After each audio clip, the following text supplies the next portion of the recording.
Hello students, maths लक्ष्य में आपका स्वागत है।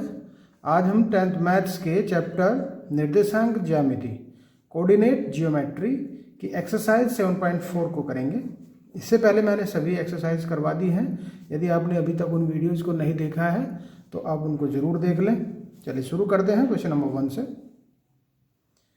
बिंदुओं A 2 - 2 और B 3 7 को जोड़ने वाले रेखाखंड को रेखा 2x + y - 4 = 0 जिस अनुपात में विभाजित करती है उसे ज्ञात कीजिए। देखिए, इसको थोड़ा सा मैं एक लाइन से ड्रॉ कर देता हूँ कि कहना क्या चाह रहा है, तभी बात समझ में आती है। ये एक लाइन है, एक रेखाखंड है जिसका A और B दो बिंदु हैं, 2 - 2, 3 और 7। इस रेखाखंड को एक रेखा कहीं, ये जो रेखा है ये है, ये 2x + y - 4 = 0। ये रेखा इस रेखाखंड को कहीं विभाजित कर रही है, जिस अनुपात में कर रही है उसे ज्ञात करना है। तो यहाँ हम इसको मान लेते हैं m1 m2। माना अनुपात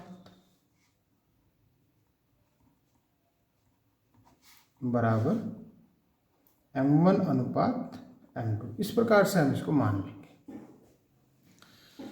अंतः दो बिंदुओं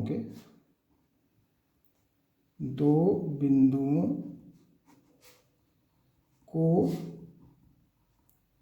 मिलाने वाले, देखो ये सूत्र आपको पता होगा, एक्सरसाइज 7.2 में मैंने इसको करवाया है। दो बिंदुओं को मिलाने वाले रेखाखंड के अंतः बिंदु के निर्देशांक, अंतः बिंदु के निर्देशांक। एक बार मैं इसका सूत्र लिख देता हूं और फिर इसी हिसाब से इसको करेंगे आगे। m1x2 + m2x1 upon m1 + m2, m1y2 + m2y1 upon m1 + m2। ठीक है। अब देखिए, दो बिंदु हमारे पास हैं, इसका मतलब हमें x1 y1 और x2 y2 पता है। दो बिंदु, एक बार मैं यहाँ दोबारा फिर लिख देता हूँ। ठीक है, दोबारा लिख लेते हैं। A 2 - 2 और B 3 7। ठीक, ये निर्देशांक हमें चाहिए अंतः बिंदु के, अंतः बिंदु के निर्देशांक, निर्देशांक। m1 हमने माना है, हमें नहीं पता है क्या है। x2 हमें पता है क्योंकि x1 है, y1 है, x2 है, y2 है, तो x2 है 3 प्लस m2 x1 है 2 upon m1 + m2 comma m1 y2 7 है और m2 y1 - 2 है, ये अपॉन m1 + m2, ये हो गया। इसको थोड़ा सा और सही सा कर लेते हैं, इसको 3m1 लिख देते हैं, जो m1 × 3 हो रखा है, plus 2m2 upon m1 + m2, 7m1 - 2m2 upon m1 + m2, ये। ठीक है। अब देखिए आगे हमें इसका करना क्या है, क्योंकि यहाँ चीज़ समझनी आपको पड़ेगी कि यहाँ पर ये जो बिंदु है इसके निर्देशांक हमने ज्ञात कर दिए, भले ही वो हमने m1 m2 के अनुपात के पदों में किया है, लेकिन हमने ज्ञात तो कर दिया है ये बिंदु। अब क्या होगा कि ये जो बिंदु है, अब देखिए इस रेखा पर तो स्थित है। जब इस रेखा पर स्थित होगा तो क्या इस रेखा को ये संतुष्ट करेगा? हाँ बिल्कुल करेगा और करना चाहिए क्योंकि इस रेखा पर स्थित है। तो चूंकि अंतः बिंदु, यह हम बात लिख देंगे, रेखा पर स्थित है,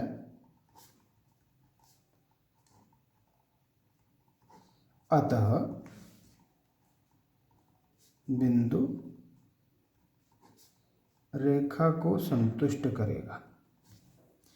संतुष्ट करने का मतलब होता है इनकी वैल्यू, x और y की वैल्यू इसमें रखने पर इसका मान वही आएगा, किसके बराबर, 0 के।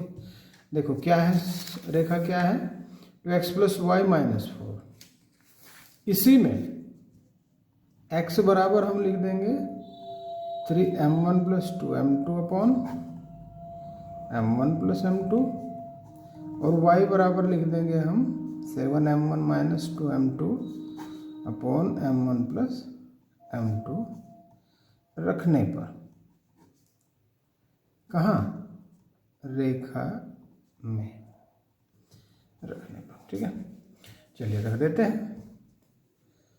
2x, x की जगह है 3m1 + 2m2 upon m1 + m2, और प्लस कितना है, y है, y तो बस यही रखा जाएगा, 7m1 - 2m2 upon m1 + m2, -4 बराबर 0, ये आ गया। अब इसे थोड़ा सा कैलकुलेशन इसकी कर लेते हैं। देखिए 2 के अंदर गुणा कर देंगे, बल्कि तो -4 को पहले उधर ले जाएंगे, 2 × 3m1 + 2m2 upon m1 + m2 plus 7m1 - 2m2 upon m1 + m2, और बराबर हो जाएगा 4। चलिए इसको कैलकुलेशन करते हैं। इसकी 2 की गुणा अंदर करेंगे, 2 × 6m1 + 2 × 2 = 4m2 बटे में m1 + m2 plus 7m1 - 2m2 upon m1 + m2 बराबर 4। m1 m2 दोनों ही जगह है हर, तो सेम एलसीएम आ जाएगा और ये दोनों आपस में जुड़ जाएंगे। 6m1 + 4m2 + 7m1 - 2m2 = 4। 6 और 7 13m1 प्लस 4 में से 2 गए 2m2, इस पूरे की गुणा 4 में कर देंगे और एक बार इसके अंदर गुणा कर लेंगे 4 की, ये हो जाएगा 4m1 + 4m2। इस m1 को m1 के पास लाएंगे तब ये माइनस हो जाएगा, और ये उधर जाएगा तब m2 वाला ये भी माइनस हो जाएगा। ऐसा हम क्यों कर रहे हैं, क्योंकि हमें m1 m2 का रेशियो चाहिए। 13 में से 4 गए बचे 9, 4 में से 2 गए बचे 2। m1 के नीचे इस m2 को ले आओ और इस 2 के नीचे इस 9 को ले आओ। वो कैसे, देखिए समझिए, जैसे 9 × m2 और 2 × m2 लिख सकते हैं ना, m1, हाँ m1। तो देखो यहाँ ये गुणा वाला m2 है तो इधर m1 के पास जाएगा भाग में, और यहाँ वाला गुणा इधर भाग में जाएगा। ये चीज़ समझनी पड़ेगी, उल्टा मत कर देना यहाँ आप इसको। इसलिए m1 अनुपात m2 = 2:9, बस यही इसका आंसर आ गया। इससे ज़्यादा इसको नहीं करना, इतना ही पूछा था। ठीक है, चलिए नेक्स्ट पे चलते हैं। क्वेश्चन नंबर 2 में x और y में एक संबंध ज्ञात कीजिए यदि बिंदु x, y 1, 2 और 7, 0 सरेखी हैं। तो चूंकि बिंदु x, y 1, 2 और 7, 0 सरेखी हैं तो एक्सरसाइज 7.3 में मैंने इसको समझाया कि सरेखी होता तो क्या होता है। वहाँ मैंने बताया था कि त्रिभुज का क्षेत्रफल वहाँ 0 होता है। कैसे 0 होता है कि कोई भी 3 बिंदु यदि एक ही रेखा पर स्थित हो गए, सरेखी का मतलब होता है एक ही रेखा पर स्थित, तो वहाँ कोई त्रिभुज बना ही नहीं, और जब नहीं बना है तो इसका मतलब त्रिभुज का क्षेत्रफल 0 हो जाएगा। और यहाँ पर हम त्रिभुज के क्षेत्रफल का सूत्र लगाएंगे। सूत्र याद रखना भी मैंने आपको वहाँ समझाया था, यदि आपने वो वीडियो नहीं देखी तो उसको जरूर देख लें। 1 + x3 × y1 - y2 = 0। 1/2 को 0 के पास भेज देंगे, 0 हो जाएगा। x1 की वैल्यू यहाँ x है, देखो ये x1 है, y1 है, x2 है, y2 है, x3 है, y3 है। इनके ऊपर लिख लेंगे तो बहुत आसानी से हमको दिखाई दे जाएंगे। और बहुत, या अलग से भी आप इनको रख सकते हैं। कैसे?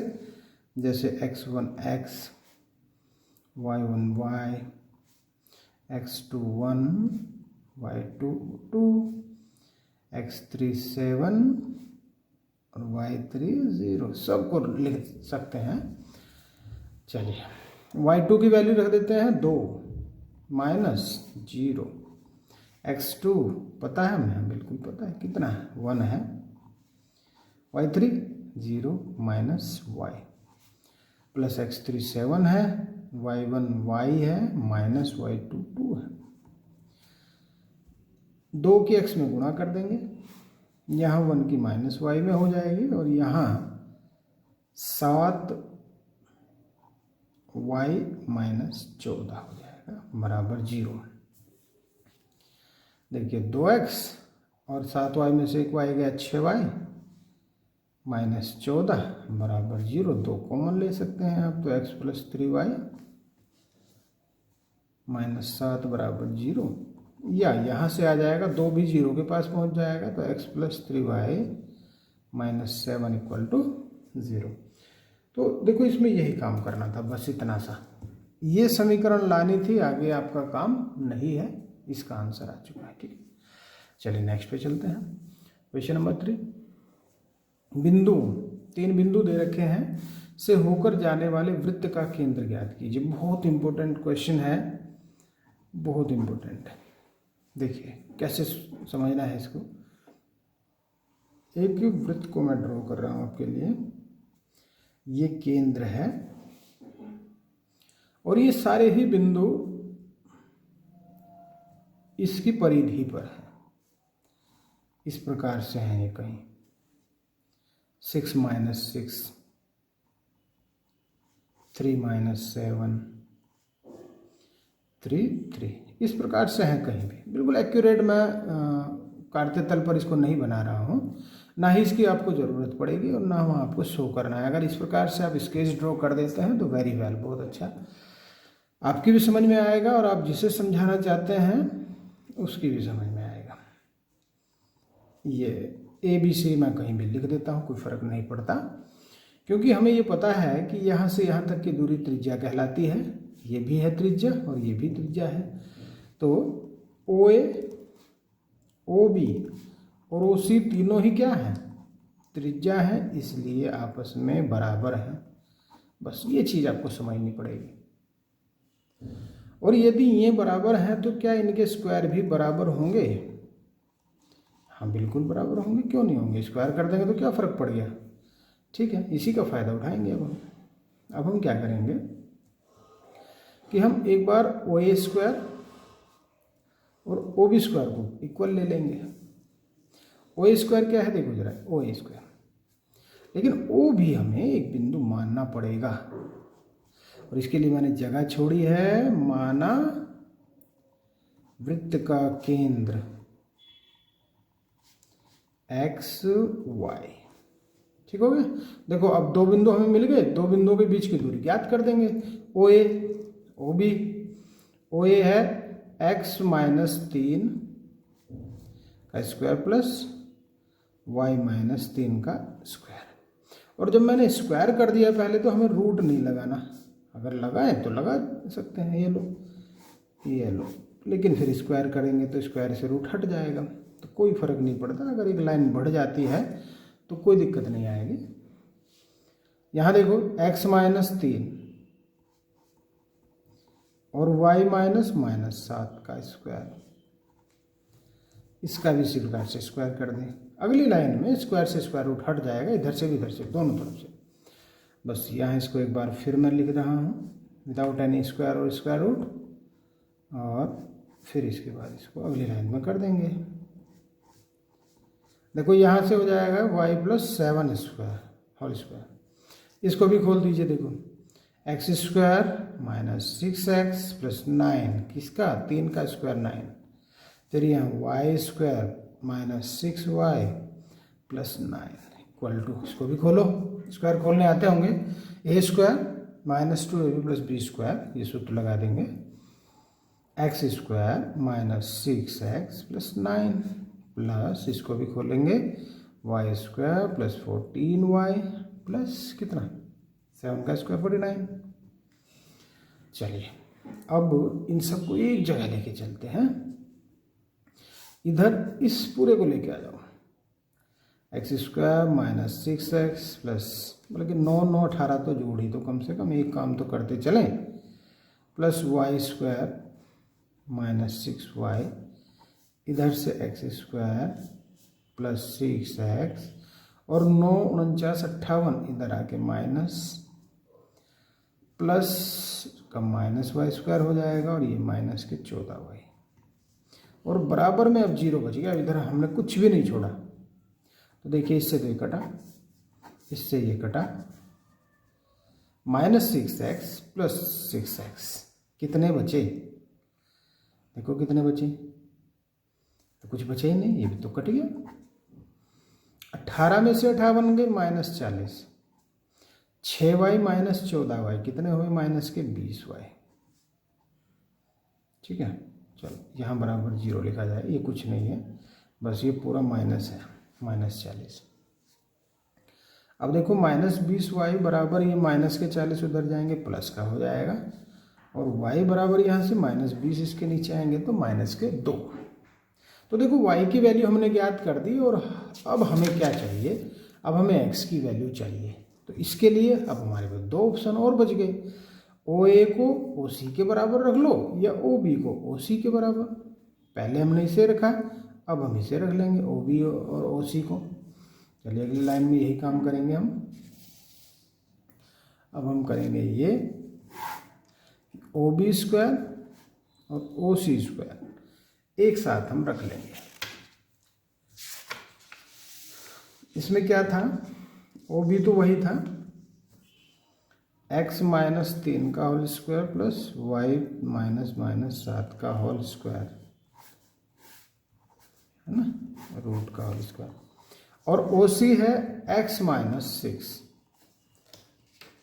OC एक बार देखना चाहते हैं, दोबारा से फिर देख लें, यहाँ से ये OC है x -6 और y -6, x -6 का होल स्क्वायर प्लस y -6 का होल स्क्वायर। चलिए इसको भी कैलकुलेट कर देते हैं। ये बचेगा x -3 square, y +7 square, x -6 square plus y +6 square. ठीक है, स्क्वायर से स्क्वायर रूट हटा दिया हमने, ये चीज़ आपको समझ में आ गई होगी। होल स्क्वायर खोल देंगे, x² -6x + 9 plus y² + 14y + 49 equal to x² -12x + 36 plus y² + 12y + 36।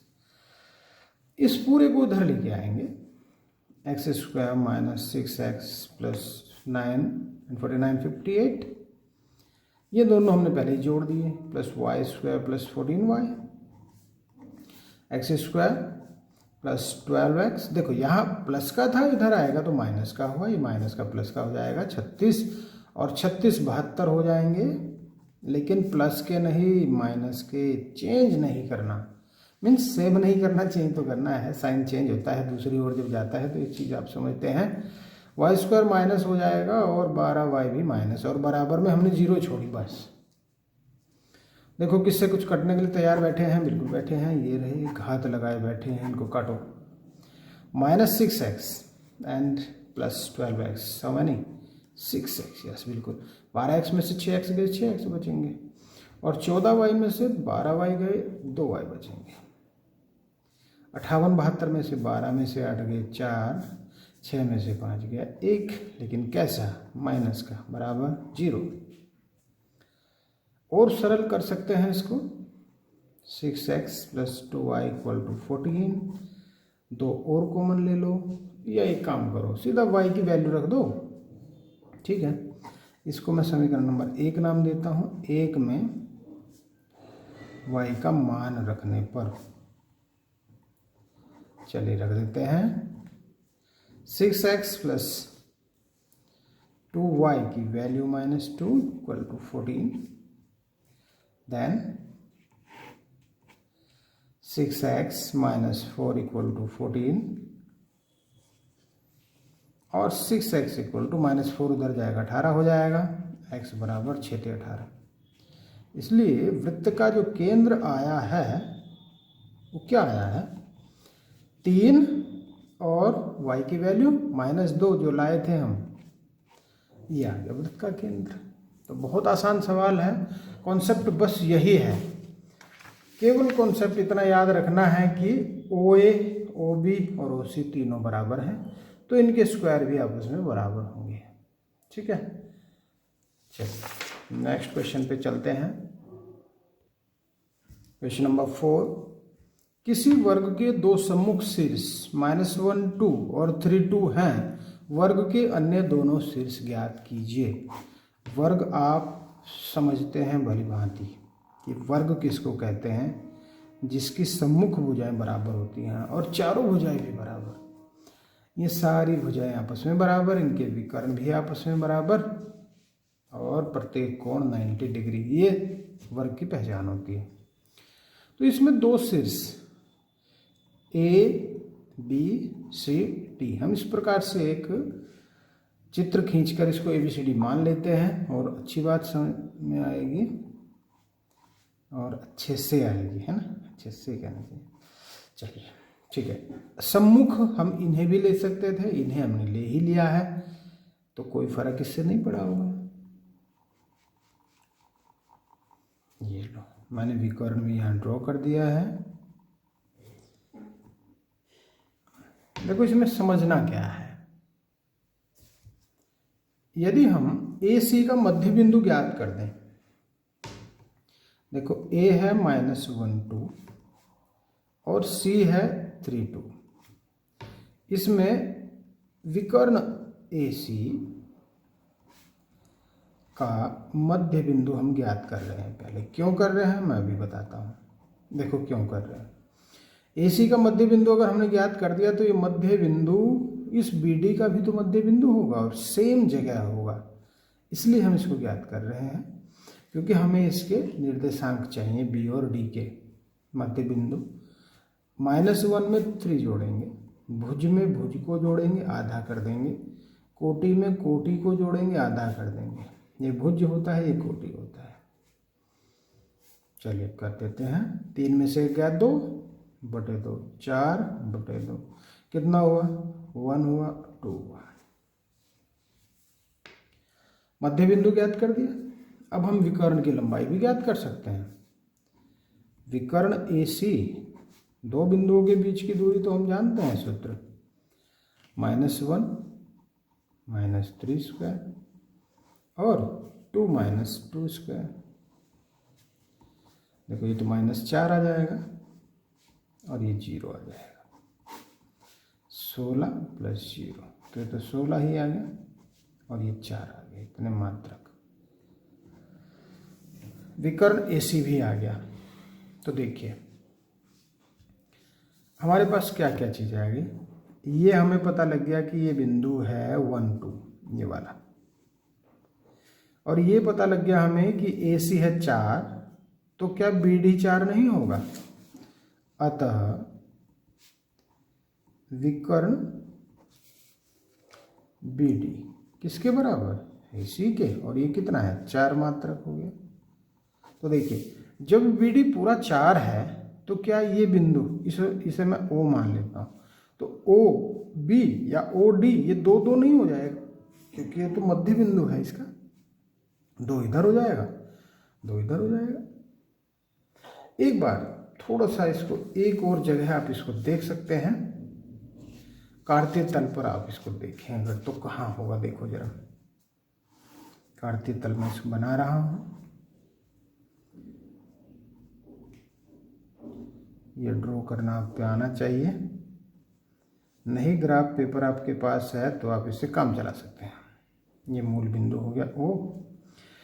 देखिए यह है -1 2, तो देखो -1 यहाँ और 2 यहाँ, तो इसका मतलब यहाँ हो गया -1 2, और दूसरा है 3 2, तो 3 2 2 यहाँ हो गया। अगर मैं इससे मिलाऊं तो यहाँ हो गया 3 2, ये A है, वहाँ पे देखो उसमें चित्र में देखो जो मैंने बनाया शुरू में, ये A है और ये C है, और ये ग्राफ पर कहाँ आ रहा है, तो ये तो बिल्कुल सामने आ रहा है, इसका मतलब यहाँ कहीं और यहाँ कहीं, इस प्रकार से वर्ग बनेगा ये। ठीक है, चलिए कैसे बनेगा देखो जरा। इसका जो मध्य बिंदु है जो हमने निकाला है वहाँ 1 2, वो कहाँ होगा देखो जरा, 1 और 2 तो मुझे यहाँ दिखाई दे रहा है, 1 और 2। अब इस चीज़ को आप समझिए कि ये जो विकर्ण है AC, जो BD होगा वो कहाँ होगा, तो देखिए वो कहीं यहाँ होगा, इसी लाइन पर होगा, कहीं कहीं भी होगा, इसी लाइन पर होगा BD। कहाँ होगा अभी पता लग जाएगा, कब, जब हम x और y की वैल्यू ज्ञात करेंगे। तो देखो x की वैल्यू तो हमें मिल गई, भुज हमें मिल गया, क्योंकि ये दूरी भी 1, ये भी 1, और जहाँ भी हम इसको देखेंगे सब जगह 1 ही आएगा।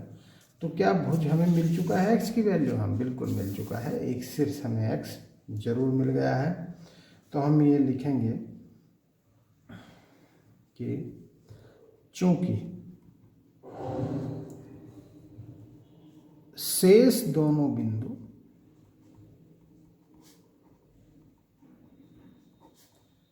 BD विकर्ण पर स्थित हैं,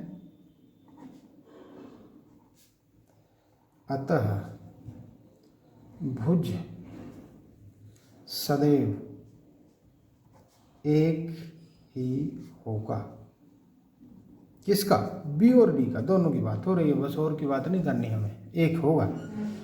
और हम कोटि मान लेते हैं, माना कोटि, अब ये दोनों की है, देखो कोटि Y है, तब बिंदु क्या बना 1 और Y। देखो मैं इसे 1 और Y मान रहा हूँ, ये यहाँ हमें वैसे लिखना नहीं चाहिए, क्योंकि चित्र जब शुरू में बन जाता है और कोई चीज़ निकल कर बाद में आती है तो हम उसे शुरू में लिखते नहीं हैं, लेकिन मैं थोड़ा समझाने के लिए लिख रहा हूँ। तो देखिए हमें OB दूरी निकालनी होगी, OB, तब OB कितना है, 4 का आधा है, मतलब 2 है, मैंने बताया था ये बात आपको भी, इसकी आवश्यकता पड़ेगी। भाई देखो यहाँ से यहाँ तक की दूरी मीन्स विकर्ण BD है 4, तो OD 2 और OB भी 2, OB को निकालिए, सूत्र लगाइए दूरी का, तो ये होगा x - 1 स्क्वायर और y - 2 square equal to 2। x की वैल्यू हमने पहले देख ली है, x की कितनी है 1, तो जब x की 1 हो गई तो 1 - 1 और y - 2, और ये स्क्वायर उधर जाके, नहीं स्क्वायर रूट उधर जाके स्क्वायर में कन्वर्ट हो जाएगा, जो कि 4 हो जाएगा। चलिए तो 0 आ गया, इसको भी उधर ले जाओ, ये स्क्वायर रूट हो जाएगा +-2, तो यहाँ y की 2 वैल्यू आएंगी। देखो y की कितनी वैल्यू आई, 2। कैसे, एक तो y - 2 बराबर -2 और एक y - 2 बराबर प्लस के 2। तो जब -2 आएगा तो y 0 आएगा, और जब इधर से y बराबर 2 और 2 4 हो जाएगा, तो 0 और 4। अतः विकर्ण BD के बिंदु एक तो था ही, एक के साथ 0 और एक के साथ 4, 1 0 और 1 4, क्योंकि y की दो वैल्यू आई है, x की वैल्यू हमने पहले ही कह दिया कि भाई x की वैल्यू तो जो भुज होगा वो तो एक ही होगा सदैव। और वो क्यों होगा? क्योंकि यहाँ से दूरी एक ही आएगी, हर स्थिति में पूरी लाइन पर एक ही आएगी। तो देखो किस प्रकार से बनेगा, अब इसको समझिए। देखो 1 0 कहाँ है? यहाँ है, 1 0 ये बन गया। और 1 4 कहाँ है? 4 3 4 यहाँ ले लो इसमें, ये देखो ये बना और ये बन गया। क्लियर होगी बात? तो यहाँ पे बन जाएगा। तो हमें दोनों बिंदु भी ज्ञात करने थे, दोनों बिंदु ज्ञात कर दिए। ठीक है, चलिए नेक्स्ट पे आते हैं। चलिए नेक्स्ट क्वेश्चन पर आ जाते हैं। देखिए, कृष्णा नगर के एक सेकेंडरी स्कूल के कक्षा 10 के विद्यार्थियों को उनके बागवानी क्रियाकलाप के लिए एक आयताकार भूखंड दिया गया है। गुलमोहर की पौध को परस्पर 1 मीटर की दूरी पर इस भूखंड की परिसीमा पर लगाया जाता है। इस भूखंड के अंदर एक त्रिभुजाकार घास लगा हुआ लॉन है। देखो ये वाला एक त्रिभुज के जैसा कि आकृति 7.14 में दिखाया गया है। विद्यार्थियों को भूखंड के शेष भाग में फूलों के पौधे के बीज बोने हैं, जो बाकी का शेष बचा हिस्सा है। तो फर्स्ट ये पूछ रहा है कि ए को मूल बिंदु मानते हुए, ए को यहाँ त्रिभुज के शीर्षों के निर्देशांक ज्ञात कीजिए। यदि मूल बिंदु सी हो तो त्रिभुज पी क्यू आर के शीर्षों के निर्देशांक, यदि ये वाला सी हो तब क्या होगा, और दोनों ही स्थिति में त्रिभुजों के क्षेत्रफल ज्ञात करने हैं। ठीक है, चलिए मैंने इसको लिख भी दिया है। देखो कहना क्या चाह रहा है कि एक बार तो हम, देखो मैंने इस चित्र को भी हम बनाया है, ए बी सी और डी। ये 1 2 3 4 5 7 8 9 10 इस प्रकार से है।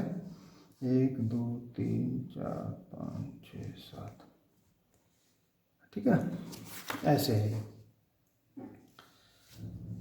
इधर से हम यहाँ से कर सकते हैं 2 3 4 6 7, 1 2 3 4 5 6 7 8 9 10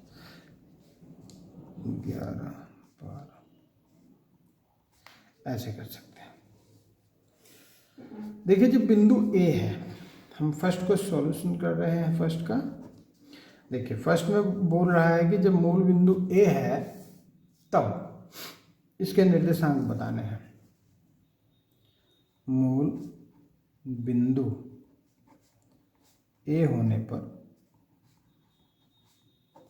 बिंदु पी क्या बनेगा, क्यू क्या बनेगा, आर क्या बनेगा। देखिए जरा, पी यहाँ है 6 के सामने और किसके ऊपर है, तो 4 के ऊपर है।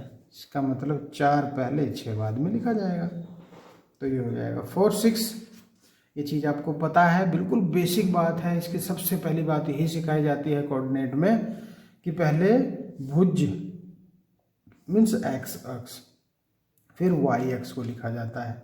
तो देखो इस P के नीचे जस्ट 4 है, सामने 6 है, तो 4 और 6 लिखा जाएगा। और फिर क्या लिखेंगे, फिर Q को लिखेंगे। Q 3 है और 2 के सामने है, तो ये 3 2 लिखा जाएगा।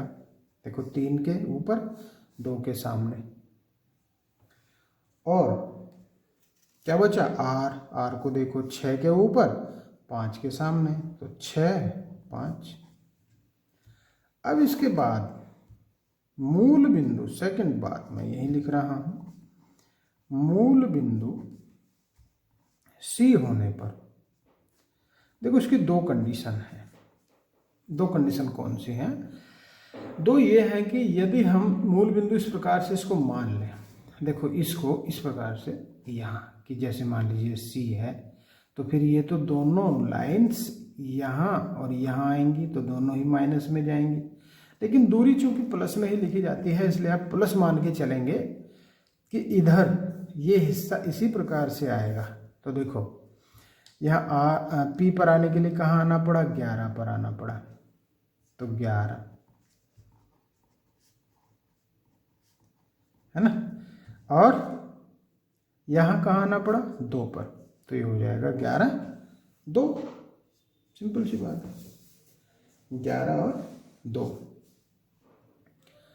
1 2 3 4 5 6 7 8 9 10 11। ये चित्र में हमारे 12 है, देख लेते हैं 12 है क्या।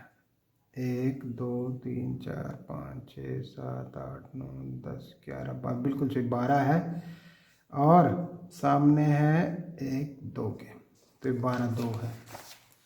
इस प्रकार से 12 2 है, ठीक। फिर देखा आर कितने पे है, तो पी क्यू देखा, फिर 13 और आर क्यू 6 पे है, 13 6।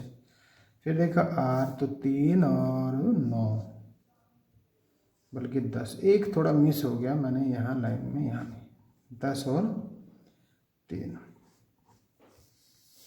तीनों बिंदु दोनों हिसाब से, जब ए को मूल बिंदु मान रहे हैं और सी को मान रहे हैं, तो दोनों हिसाब से यही आ गया। अलग अलग बिंदु हैं, लेकिन क्या इनके क्षेत्रफल अलग अलग होंगे, तो त्रिभुज पी क्यू आर का क्षेत्रफल आप इस हिसाब से निकालेंगे, और त्रिभुज पी क्यू आर का क्षेत्रफल आप इस हिसाब से भी निकालेंगे। त्रिभुज के क्षेत्रफल का सूत्र मैंने आपको बताया है और खूब याद मैंने आपको कराया है। क्या होता है, 1/2 x1 into y2 minus y3 plus x2 into y3 minus y1 plus x3 into y1 minus y2, ये ठीक है। तो इन दोनों सूत्रों को रखकर आप यहाँ से और यहाँ से क्षेत्रफल ज्ञात करेंगे। ये आपका होमवर्क मैं दे रहा हूँ, और फिर आप देखेंगे कि इसका क्षेत्रफल और इसका क्षेत्रफल दोनों तो सेम है, बिल्कुल सेम, क्योंकि त्रिभुज तो वही है पी क्यू आर, तो सेम तो अपने आप ही आना है, ठीक है। चलिए नेक्स्ट पे चलते हैं, आपके लिए काम में छोड़ देता हूँ। क्वेश्चन नंबर 6, एक त्रिभुज एबीसी के शीर्ष ए बी सी है, भुजाओं ए बी ए सी को क्रम से डी और एफ ई पर प्रतिच्छेद करते हुए एक रेखा इस प्रकार खींची गई है कि A D upon A B equal to A upon A C equal to 1/4 है। त्रिभुज ए डी ई का क्षेत्रफल परिकलित कीजिए और इसकी तुलना त्रिभुज ए बी सी के क्षेत्रफल से कीजिए। तो देखिए, एक त्रिभुज मैं ड्रॉ कर देता हूँ, ए बी सी, और ए बी का देखो, इसने कहा ए बी का है डी और ए सी का है ई, तो डी और ई ये बन गया। तो इसने दो अनुपात दिए हैं, देखिए इसने दिया है ए डी और ए बी, ए ई और ए सी 1/4 दिया है। चलिए, लेकिन हमें क्या चाहिए होता है, अगर हमें इस बिंदु के निर्देशांक चाहिए, देखो हमें ए का पता है 4 6 है, हमें बी का भी पता है 1 5 है, सी का भी पता है 7 2 है, तो क्या हम इन दोनों बिंदुओं के निर्देशांक ज्ञात कर सकते हैं?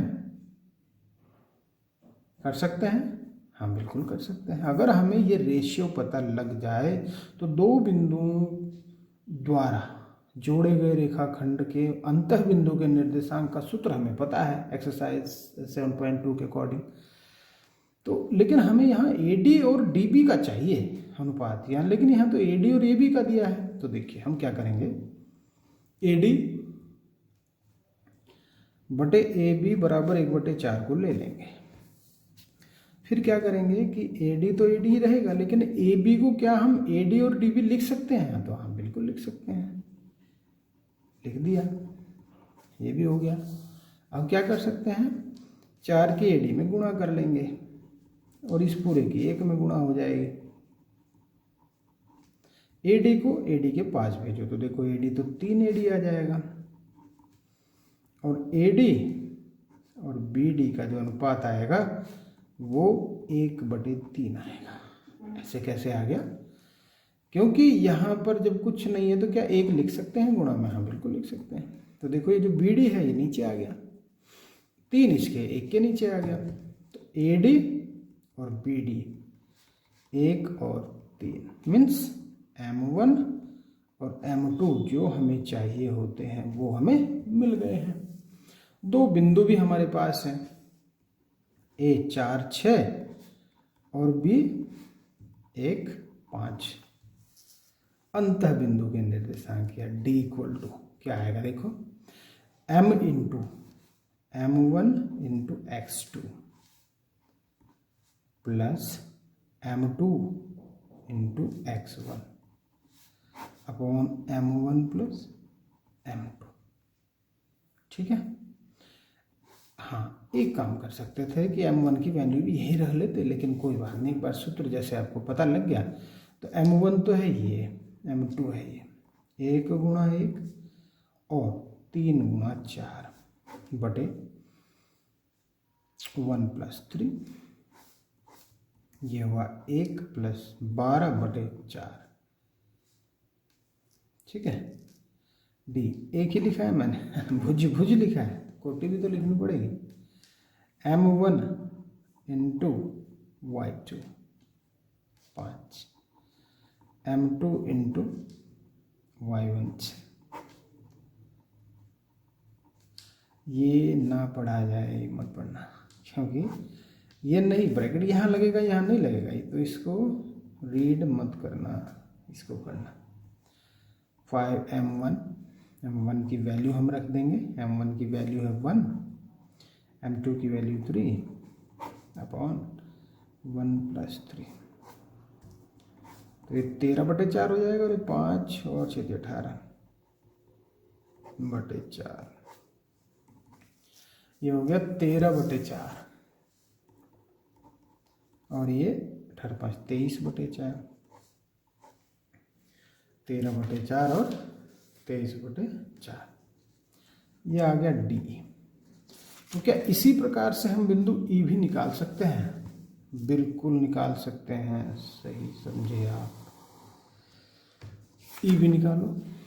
तो इसी प्रकार से देखो ए ई सी 1/4, तो क्या हम ए सी को हम ए ई और ई सी नहीं लिख सकते? बिल्कुल लिख सकते हैं। देखो ए सी मीन्स ए ई प्लस ई सी बराबर 1/4, ए ई 4 की गुणा और इसकी 1 में गुणा, ये तो सेम आ जाना है।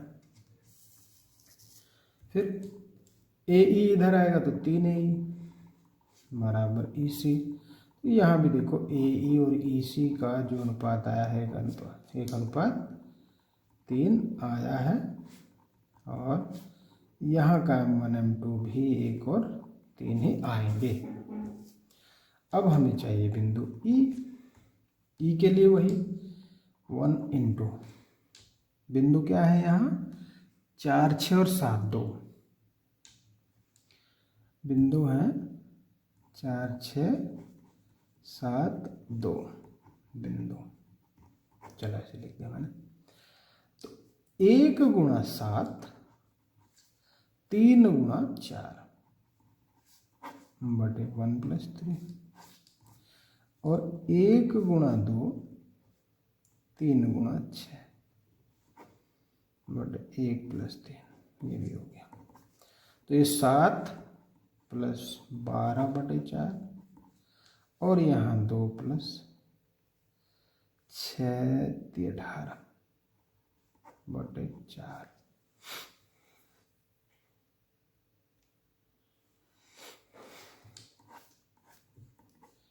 और 19/4 और 20/4। ठीक है, चेक कर लेते हैं क्या ठीक है? बिल्कुल सही, 4 पंजे 20 कर देंगे, 19/4 और 5 आ जाएगा। तो देखिए डी आया है 13/4 23/4, और ई आया है 19/4 5, ये आया है। अब क्या करना है? अब त्रिभुज ADE का क्षेत्रफल परिकलित करना है, त्रिभुज ADE का, बिल्कुल हो जाएगा। देखो त्रिभुज ए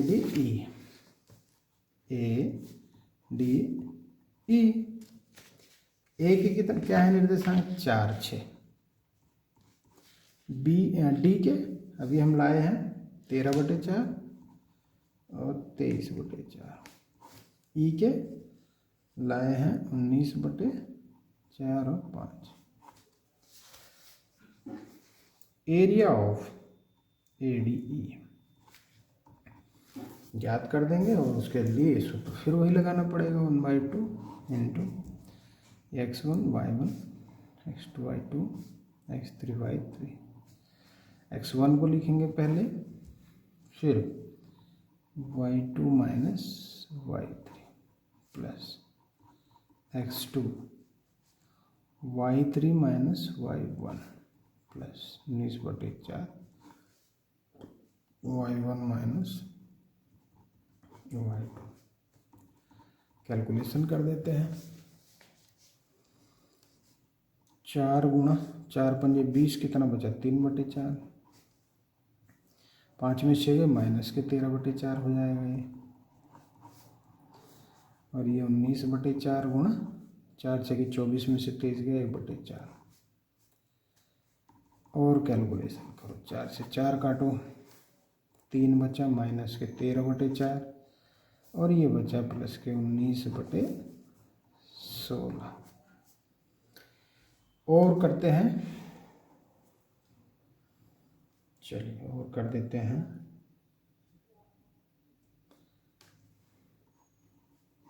16 लघुत्तम लेंगे, 16 × 48, 4 चौके 16, 13 चौके 52 और ये तो 19 ही रहेगा। देखो जोड़कर 48 में से 52 गई -4 और ये 15 बचा, 19 में से 4 गए 16 और ये हो जाएगा 15/16 × 32। त्रिभुज ADE का क्षेत्रफल 15/32 वर्ग मात्रक। अब निकालना है हमें एरिया ऑफ ABC, लेकिन इसके लिए हमें A चाहिए। A तो हमें पता है कितना है, A है 4 6, B है 1 5। ये तो बेसिक दिए हुए हैं हमें, सबसे पहले तो यही तो दिए थे। ठीक है, इसका एरिया निकाल दो। 1/2 4 इंटू कितना 5 - 2, बिल्कुल सही। फिर 1 इंटू 2 - 6, ये भी सही। 7 इंटू 6 - 5, 4 × 12 माइनस के 4 7, 12 और 7 19 में से 4 गए 15 और बटे 2, इतने वर्ग मात्रक।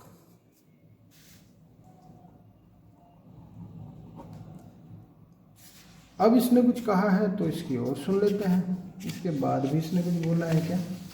इसने कहा है इसकी तुलना त्रिभुज ABC के क्षेत्रफल से कीजिए। ठीक है, कर देते हैं। तो इसके लिए क्या करना पड़ेगा, area of ADE upon area of ABC कर देंगे। ये था 15/32 और ये आया है 15/2, तो इसको कर लेंगे 15/32 गुणा 2/15, इसको उल्टा कर देंगे लाकर। 15 से 15 गया, 2 से 16, 1 16, तो ये आया area of ADE ratio area of ABC 1:16। ठीक है, बस यही इसका आंसर है। थोड़ा लेंथी है लेकिन मुश्किल बिल्कुल नहीं है। नेक्स्ट पे आ जाते हैं। क्वेश्चन नंबर 7, मान लीजिए ABC एक त्रिभुज ABC के शीर्ष हैं। चलिए मैं इसको ड्रॉ कर लेता हूँ, हम ड्रॉ करते रहेंगे, पढ़ते रहेंगे क्या क्या ये बोल रहा है। चलिए अब आते हैं क्वेश्चन नंबर 7 पर। मान लीजिए A, B और C ये 3 बिंदु दे रखे हैं, एक त्रिभुज ABC के शीर्ष हैं। फर्स्ट कहा इसने कि A से होकर जाने वाली माध्यिका BC से D पर मिलती है। बिंदु D के निर्देशांक ज्ञात कीजिए। अब देखिए इसने सबसे पहले क्या कहा है, पहले खंड को ही हम ले लेते हैं कि एक त्रिभुज है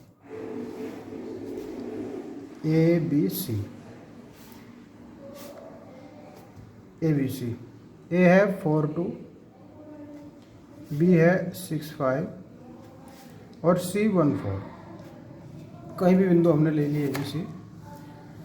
अब A से जो माध्यिका BC पर डलती है तो इस प्रकार से देखिए आप इसको A, यहाँ से AD। इस माध्यिका का मतलब क्या होता है, अगर नहीं पता है अभी तक, वैसे पता होना चाहिए, नहीं पता है तो समझिए कि ये जो D बिंदु है ये BC के आधे पर स्थित है। मीन्स BD और DC आपस में बराबर है। ठीक है, तो इस D बिंदु को हम ज्ञात कर लेंगे। BC पर स्थित बिंदु D ज्ञात कर लेंगे बराबर। इसका ये मध्य बिंदु है, तो देखो मध्य बिंदु का सूत्र होता है x1 प्लस x2, 6 प्लस 1/2 और 5 प्लस 4/2। ये हुआ 7/2 एंड 9/2। D बिंदु हमने ज्ञात कर लिया। अब इसके बाद क्या कहता है समझिए। AD पर स्थित ऐसे बिंदु P के निर्देशांक ज्ञात कीजिए कि AP अनुपात PD 2:1 हो। देखिए चित्र में फिर दोबारा से आ जाओ। यहाँ कहीं बिंदु P इस प्रकार है कि AP 2 हिस्से और PD का 1 हिस्सा, मीन्स अनुपात ऐसे इस प्रकार से रहे। तो सेकंड में हमें दिया है कि AP अनुपात PD इक्वल टू 2:1, या ये कहो कि हमें M1 M2 का अनुपात इसने दे दिया है। और जब हमें इस प्रकार से अनुपात दे के रखता है तब हमें दो बिंदु चाहिए होते हैं, जैसे मैंने पहले आपको समझाई है बात एक्सरसाइज 7.2 में। यदि वो नहीं देखी है अभी तक तो उसको जरूर देख लें। देखो यहाँ पे A और ये D है, ये बिंदु P है, ये 2 है, ये 1 है। इसके निर्देशांक पता है, क्या सूत्र है, m1 x2 plus m2 x1 upon m1 plus m2। दूसरा m1 y2 plus m2 y1 upon m1 plus m2। तो इसको थोड़ा याद रखेंगे, ये मैंने रफली आपको बता दिया। तब हम बिंदु P याद करेंगे। बिंदु P के लिए m1 देखो सूत्र के अकॉर्डिंग m1 कितना 2 गुणा x2 कितना बिंदु हमें पता है, ये बिंदु है 4 2 और 7/2 9/2 गुणा x2 ये आएगा 7/2 प्लस m2 गुणा x1 4 और बटे में 2 प्लस 1 2 प्लस 1, 2 से 2 गया 7 प्लस 4 11/3। ठीक है, ये आया एक खंड इसका। चलिए दूसरा खंड, बल्कि इसे हमें यहाँ लिखना चाहिए। दूसरा खंड आएगा 2 गुणा ये है 9/2 प्लस में m2 है 1 गुणा 2 अपॉन 2 प्लस 1, 2 से गया 2 9 और 2 11 और बटे 3। तो देखो दोनों ही 11/3 आया है। ठीक है, ये थोड़ी सी हाँ ये 9/2 है। ठीक है, ये भुज है और ये कोटि है।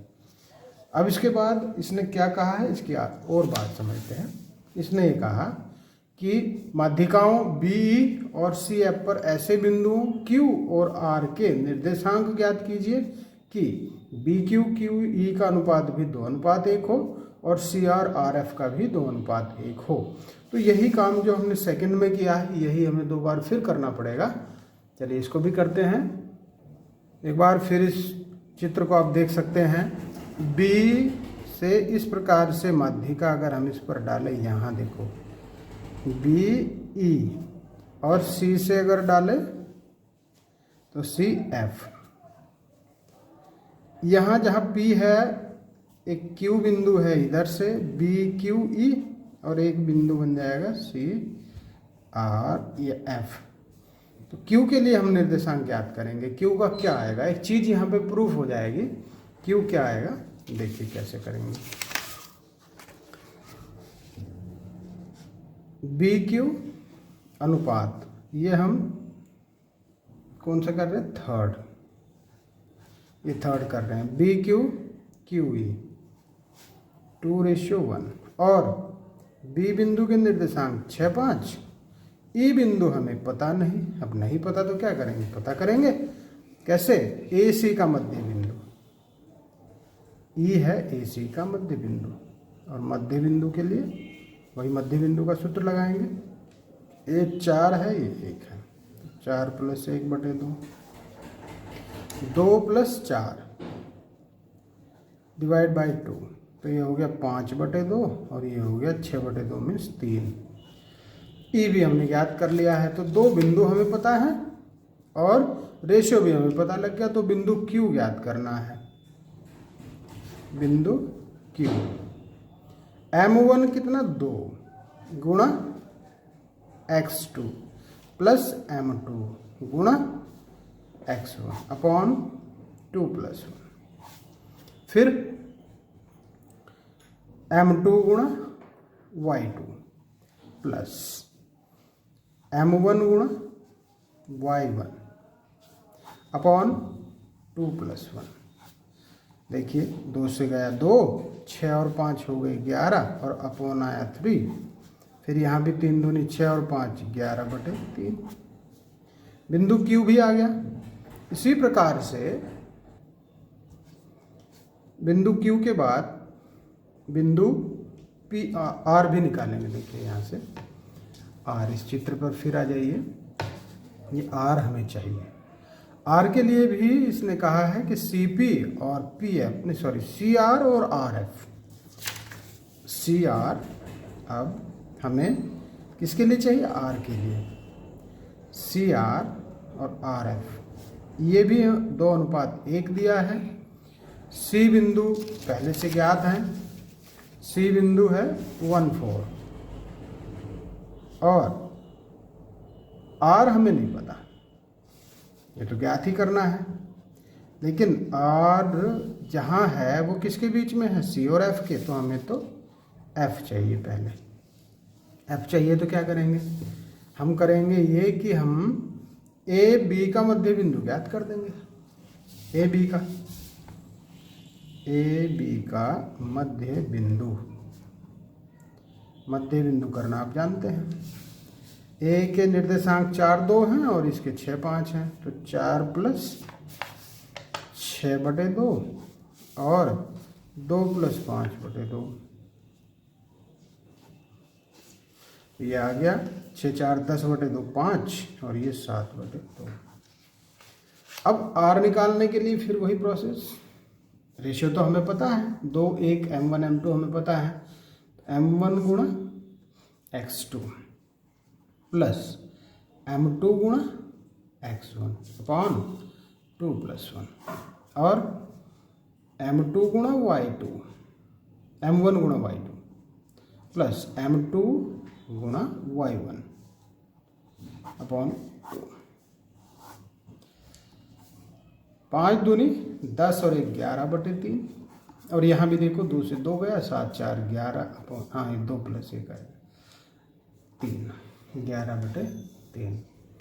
अब एक चीज आप समझिए कि यहाँ पर जो मध्य बिंदु थे, यहाँ के जो अंत बिंदु के निर्देशांक आए हैं, अंत बिंदु 3 हैं, पी क्यू आर, तीनों ही अंत बिंदु हैं।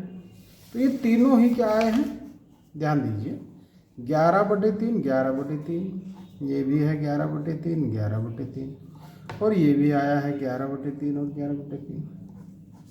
अब आप समझिए कि जब तीनों बिंदु ही ये आए हैं, तो क्या ये बिंदु जो कॉमन आया है, इसका मतलब निर्देशांक जब सेम है तो इसका मतलब ये तीनों बिंदु ही क्या है, कॉमन है। अतः तीनों बिंदु उभयनिष्ठ हैं। उभयनिष्ठ है मीन्स कॉमन है, कॉमन को हिंदी में कहते हैं। अतः तो क्या होगा,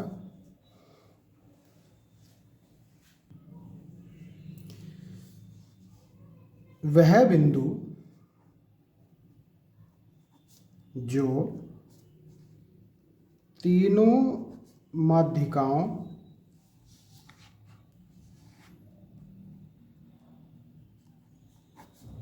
में सर्वनिष्ठ हो उस त्रिभुज का केंद्रक कहलाता है। ये आपके नोट में भी दिया है, इसमें क्वेश्चन में आपके। और यह प्रत्येक माध्यिका को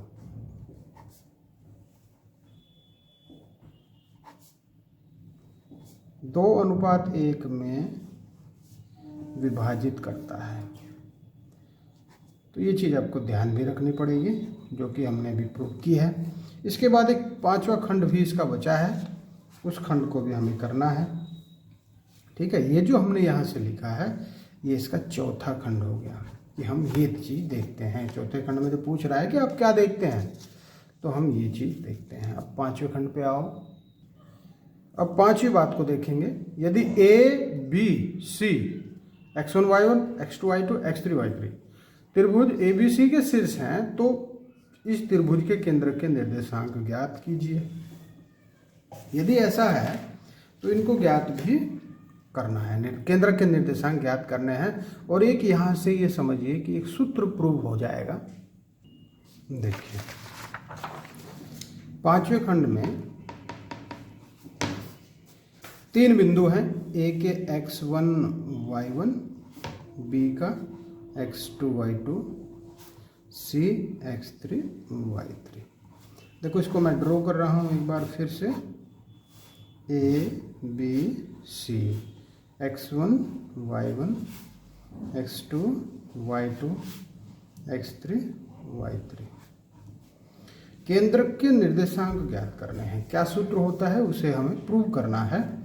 तो देखो इस क्वेश्चन में 5 खंड दिए हैं, तो इनको अलग अलग से भी क्वेश्चन बना सकता है, क्योंकि 5 खंड का तो बहुत बड़ा क्वेश्चन बन जाता है। इसलिए एक या 2 पार्ट या 2 या 3 पार्ट ऐसे करके भी दे सकता है, या ये जो 5वां खंड है इसको अलग से भी दिया जा सकता है। तो देखो करेंगे क्या, यहाँ BC का मध्य, ए से हमने क्या किया, AD माध्यिका डाली BC पर। माध्यिका means BD equal to DC। तो D मध्य बिंदु है BC का। तो देखिए हम पहले क्या ज्ञात करेंगे, BC का मध्य बिंदु ज्ञात कर लेंगे। वो क्या है, D है। D कैसे बनेगा, x2 प्लस x3 अपॉन 2 और x3 प्लस y3 अपॉन 2, ये जुड़ जाएगा। ठीक है, ये हो गया बिंदु D। अब देखिए बिंदु D पता है, A पता है, तो हमें एक रेशियो भी पता है, क्योंकि अभी तो सिद्ध किया है कि यदि माध्यिका AD को 2:1 में बांटती है तो बिंदु P, एक बिंदु हमें P लेना पड़ेगा यहाँ, और उसको हमें x और y मान लेना चाहिए। बिंदु P x y हो तो x क्या बनेगा, देखिए x क्या बनेगा, x भुज है, और बिल्कुल वही सूत्र लगाएंगे अनुपात वाला। कौन सा, अंतः किसी रेखाखंड को अंतः विभाजित करने वाला बिंदु के निर्देशांक। तो m1 x2, m1 कितना 2, और x2 यहाँ कितना है, तो x2 ये है पूरा, x2 प्लस x3 अपॉन 2। देखो एक ये बिंदु है पूरा, एक ये बिंदु है D जो हमने यहाँ पे निकाला है। तो ये x1 है और ये पूरा इसका भुज x2 है, प्लस 1 गुणा x1। और अपॉन कितना, अपॉन में 2 + 1, ये x आ गया। और y कितना है, y भी इसी प्रकार है 2 × y2 + y3/2 + 1 × y1/2 + 1। 2 से गया 2, यहाँ भी 2 से गया 2। देखो x1 के 1 में गुणा हो गया x1 + x2 + x3/3, ये x। और y, y1 y2 y3/3। अतः त्रिभुज के केंद्रक के निर्देशांक ओवरऑल x और y, ये भुज और कोटि दोनों को एक साथ हम रख देंगे, x1 + x2 + x3/3 और y1 + y2 + y3/3। तो ये समझिए कि एक तरीके से ये एवरेज है, औसत है इन तीनों का ही, भुज का एवरेज और ये कोटि का एवरेज को लगा के लिख दिया तो निर्देशांक बन गई। बस ये काम करना था। और ये हमने प्रूव करने के लिए भी आ सकता है, यहाँ तो आंसर ही लिखेंगे हम इसका। ठीक है, समझ में आया होगा आपकी। चलिए नेक्स्ट क्वेश्चन पे चलते हैं। Question number 8। बिंदुओं ए बी सी और डी से एक आयत ABCD बनता है। PQRS क्रमशः ABBC CD और DA के मध्य बिंदु हैं। क्या चतुर्भुज PQRS एक वर्ग है? क्या यह एक आयत है? क्या यह एक समचतुर्भुज है? सकारण उत्तर दीजिए कि इन तीनों में से क्या है या कुछ और है। तो देखिए, यहाँ मैंने पहले से एक चतुर्भुज को इसको ड्रॉ कर लिया है। यहाँ बिंदु ABCD क्रमशः होने जरूरी हैं, इस बात को ध्यान रखें। मैंने इसको ड्रॉ करने में थोड़ा सा कार्तीय तल का भी ध्यान रखा है कि ये तृतीय चतुर्थांश में इस प्रकार से, दूसरे में, ये पहले में और ये चौथे में, तो इस प्रकार से ध्यान भी रखा है। तो ये आप भी इसको इस प्रकार से ड्रॉ कर सकते हैं। देखिए, अब हमें चाहिए PQRS, क्योंकि AB BC CD और DA के मध्य बिंदु हैं। देखिए, AB का P, ये BC का Q, ये R और ये S, मध्य बिंदु के ज्ञात कर लेंगे। P, Q, R और S सारे ज्ञात कर लेंगे। PQRS को P बन जाएगा AB का मध्य बिंदु, AB का मध्य बिंदु,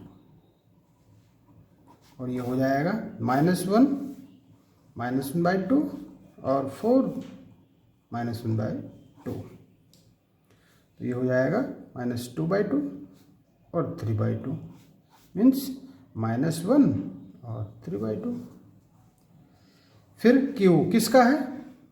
Q BC का है, BC का मध्य बिंदु। ये कितना हो जाएगा? देखो, -1 + 5/2 और 4 + 4/2, तो ये बना 4/2, 8/2, 2 दूनी 4, 2 चौके 8। फिर R किसका है? CD का मध्य बिंदु, CD का 5 + 5/2 और 4 - 1/2, तो ये 10/2। देखो कितना हुआ, 10/2 ही बार लिख देंगे, 4 में से 1 गया 3/2। 10/2 कितना हुआ? 5 और ये 3/2।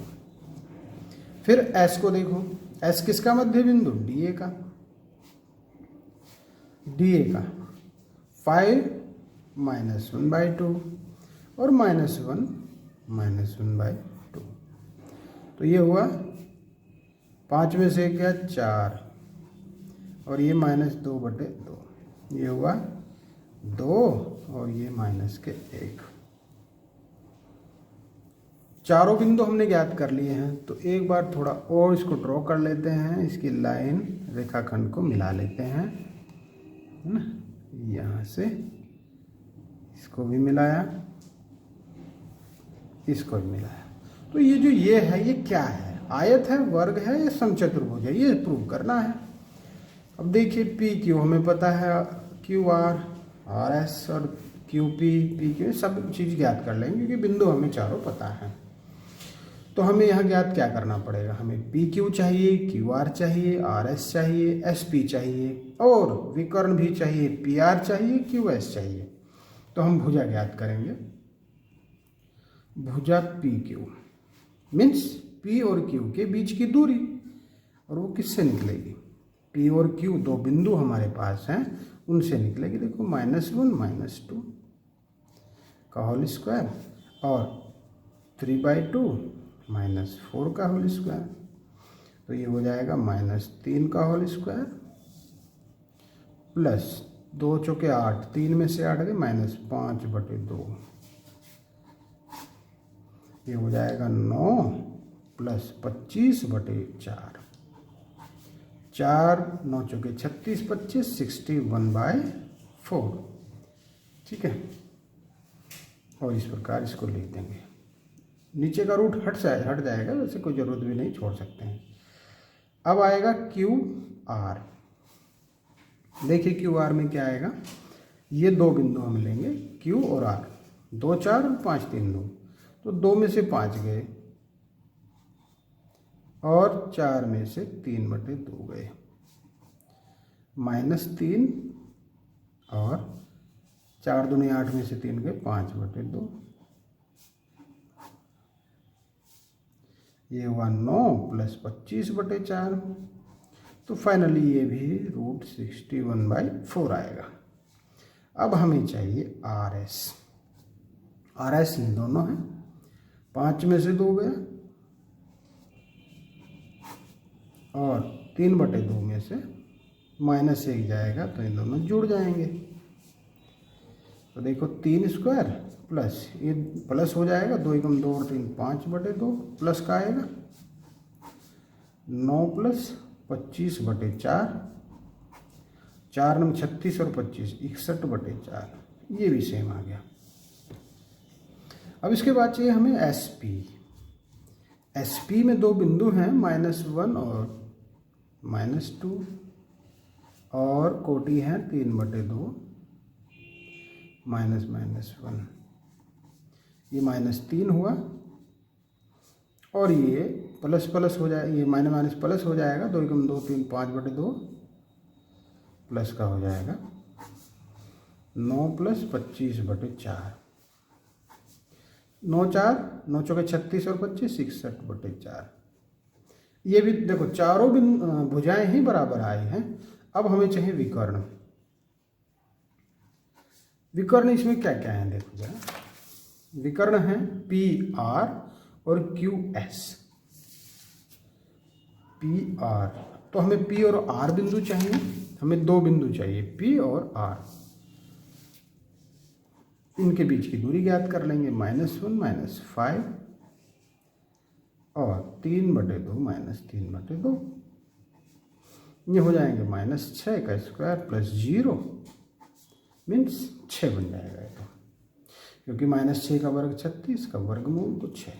देखिए अब विकर्ण दूसरा कौन सा है देखो जरा, क्यू एस। इसमें हमें दो बिंदु क्यू और एस चाहिए, दो बिंदु हमारे पास हैं, एक क्यू है और दूसरा एस है, ये दोनों 2 -2 प्लस 4 -1। देखो ये तो 2 में से 2 गया 0 प्लस ये 5 हो जाएगा मीन्स 25 का रूट 5। इन सब के आगे अगर हम मात्रक लिख देंगे तो बहुत अच्छा लगेगा, और लिखना ही चाहिए हमें क्योंकि हम दूरी निकाल रहे हैं। ठीक है, सबको लिख दिया, यहाँ भी मात्रक लिख देंगे। अब हम किस नतीजे पर पहुँचे, अब हम एक छोटी सी लाइन लिखेंगे, चूँकि P Q, Q R, R S और एस पी चारों भुजाएं बराबर हैं। ये क्या है, सारी भुजाएं, और पी आर और क्यू एस ये दोनों भी आपस में बराबर हैं, क्योंकि क्या है, विकर्ण है। देखो ये दोनों आपस में बराबर हैं, 6 है ये 5 है, लग रहा है बराबर, बिल्कुल नहीं है, तो इसे बराबर को हमें काटना पड़ेगा।